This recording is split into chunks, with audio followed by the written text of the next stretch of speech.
Hey everybody, welcome back to the channel. Welcome to Taking Trades. My name is Jimmy. If you're curious about the natural gas report today and what its results mean for the future of natural gas, stay tuned. We're going to get into the report. We're going to talk about the weather. We're also going to dive into the charts on UGAZ and DGAZ as well as the natural gas futures chart. And we're going to talk about what the support and resistance levels are and where we're going to go from here. So let's go.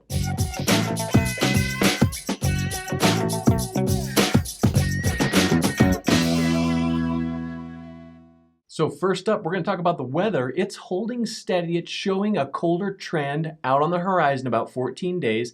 I'm going to show you natgasweather.com. I'm going to show you the day-by-day scrolling of day 1 through 14 just to show you exactly what the temperatures are looking like as far as the highs go. And you can see for yourself that that cold blast is kind of just settling into the north central part of the United States and it's just holding. So as of right now, that temperature and that cold shot is holding steady. So that is going to kind of support our price action in natural gas as well as UGAZ. So let's take a look at that. Okay, I have natgasweather.com up here on my webpage, and I'm looking at the 15-day high temperature forecast for nat gas weather. And the way you can find this on the website is just to go to their weather maps.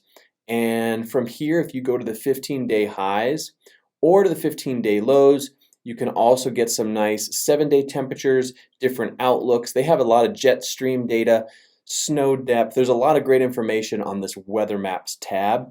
But for right now, I'm just going to the 15-day highs forecast and clicking that.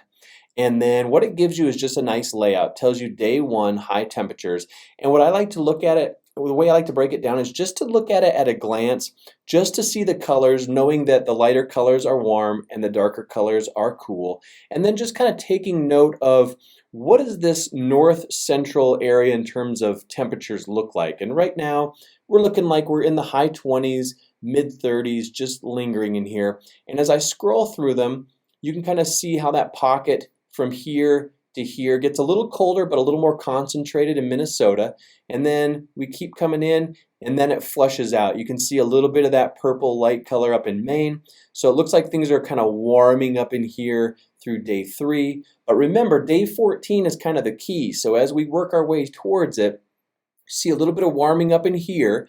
And the tricky thing is these warm temperatures right in here, these used to be what were on the 14-day forecast. And that's what caused a lot of the turbulent shutdown and drop in UGAZ and in natural gas, is just because this used to be on the horizon.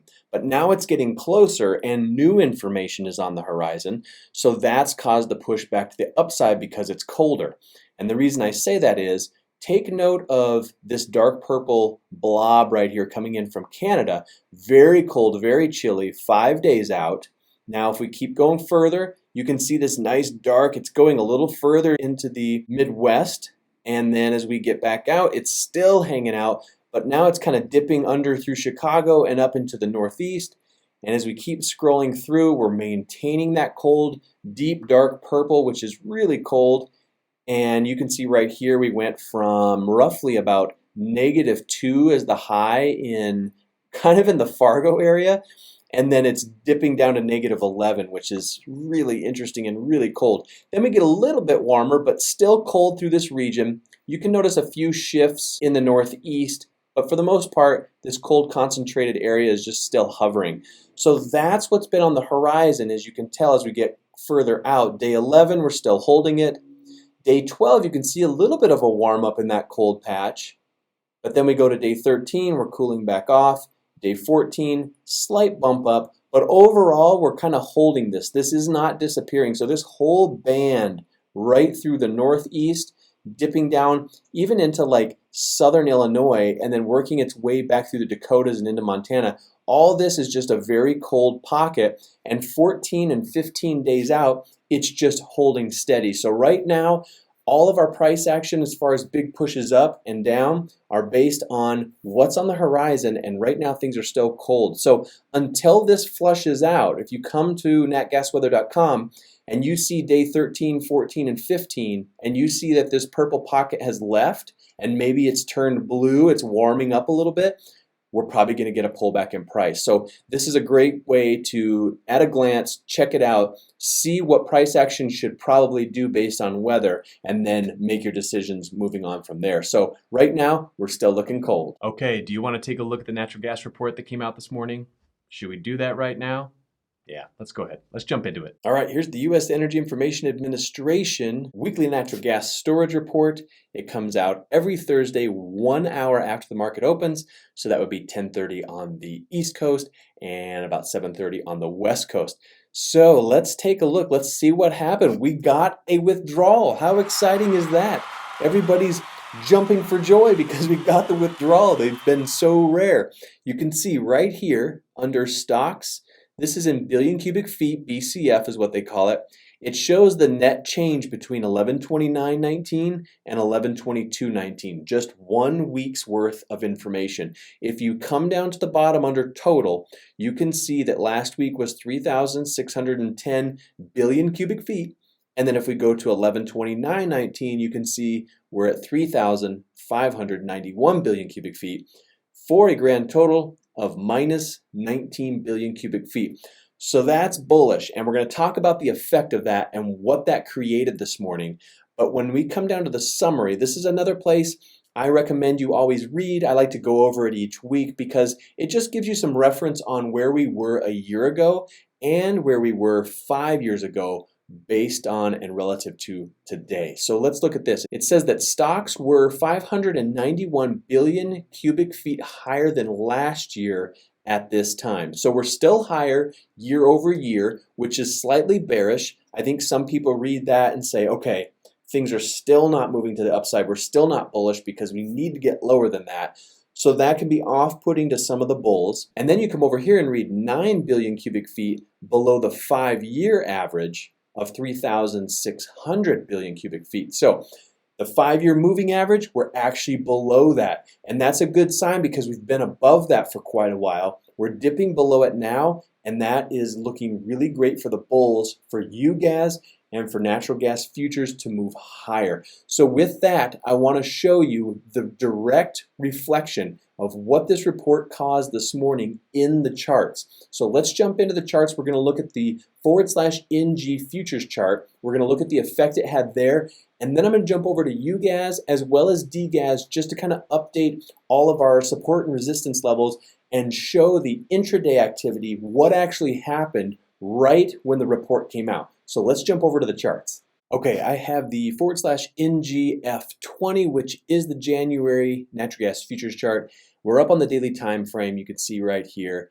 And I want to just talk about what we had happen today because we had a bullish day. We had a green day.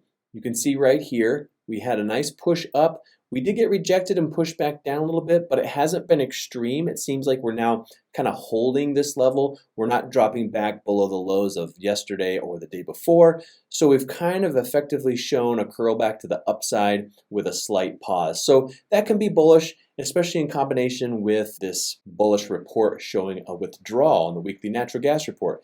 So let's jump into the time frame. Let's go 5 minutes. We'll do the 5-minute time frame from today, intraday chart, and let's kind of capture this right here. So we're kind of trending to the upside, you can see a little bit this morning. If I zoom out a tiny bit, kind of doing some trending to the upside as we enter the early morning hours. And then I'm in mountain time, so 8:30 is when the report comes out here.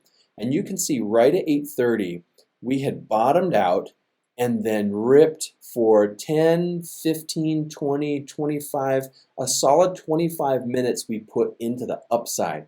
So very bullish response to the natural gas report. And I think the reason why it was so strong and not just a quick tail up and then trend back flat or down is because on the 14 and 15-day chart for the weather forecast, we're still seeing that cold weather. I think that's very important. That cold weather combined with a withdrawal on the natural gas report could send things trending higher. And you can see right now it's 11:55 mountain time and we've kind of been chopping around here. We've come back down and touched the 200 and now I'm wondering if we're going to continue moving back to the upside. If you're curious about a couple ways, 2 specific ways to trade after the natural gas report comes out, check out this video right here. We shot this video a while ago, and we just took a look at two different strategies as far as how to trade it once you get some information about the storage report. So check that video out and see if that helps you at all. But for right now, very good response. We're holding above that level. I'm glad that we haven't broken down below where we started this morning. 25 minutes of up and then some chop. So right now, looking pretty good, holding steady. If we come out to that daily time frame, we can see that we are holding steady right there at the 2.429. And again, we are on the NGF20 chart. Now, if I flip over to UGAZ real quick, just to take a look at this and make some sense of what's going on over here, let's see what we have. And we actually got some interesting price action on UGAZ. We had the gap to the upside. You can see from yesterday, we got this gap up, but then we're just holding a doji.